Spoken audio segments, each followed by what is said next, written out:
నమస్తే, welcome to పొలిటెంట్ health. మనకి తలనొప్పి వస్తే ఒక చిన్న టాబ్లెట్ వేసుకుంటాం, తగ్గిపోతూ ఉంటుంది.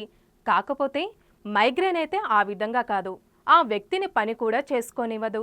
ఒకప్పుడు చూసుకున్నట్లయితే ఒక పెద్ద వయసు వాళ్ళకే ఇలాంటి సమస్య అంటూ వస్తూ ఉండేది. ఇప్పుడు సగానికి చెప్పాలంటే 18 సంవత్సరాల నుండి 30 సంవత్సరాల వరకు ఎక్కువగా కనిపిస్తూ ఉంటుందంటున్నారు ఈ సమస్య. దీనికి ముఖ్యంగా ప్రధానమైన కారణం అయితే వర్క్ అనేది ఎక్కువగా చేయడం, స్ట్రెస్ ఫీల్ అవ్వడం, నిద్ర అనేది సరిగ్గా లేకపోవడం వల్ల ఇలాంటి సమస్యలు వస్తూ ఉంటాయి అంటున్నారు. అయితే రాత్రిపూట ఎక్కువగా ఫోన్లు చూడడం వల్ల కూడా ఇలా జరుగుతుందని అంటూ ఉన్నారు. ఆహారం అనేది సరిగ్గా తీసుకోలేకపోవడం, అంటే టైంకి సరిగ్గా తినకపోవడం వల్ల కూడా ఇలా జరుగుతుందని అంటూ ఉన్నారు. అయితే కెఫెన్ అనేది ఎక్కువగా తాగడం, అంటే టీ కాఫీలు ఎక్కువగా తాగడం వల్ల కూడా ఇలా జరుగుతుందని అంటూ ఉన్నారు.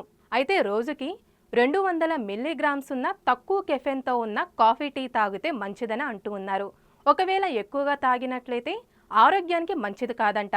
అదేవిధంగా మన శరీరానికి ఎక్కువగా వర్కౌట్స్ కానీ యోగా కానీ చేసినట్లయితే మంచిదని అంటూ ఉన్నారు. అయితే ఈ సమస్యని తగ్గించుకోవాలి అంటే సరైన ఆహారం తీసుకోవటంతో పాటు సరైన హెల్త్ డైట్ అంటూ పాటించాలంటున్నారు. ఈ వీడియో కనుక మీకు నచ్చినట్లయితే లైక్ చేయండి, షేర్ చేయండి, సబ్స్క్రైబ్ చేయండి. అదేవిధంగా కామెంట్ కూడా చేయండి.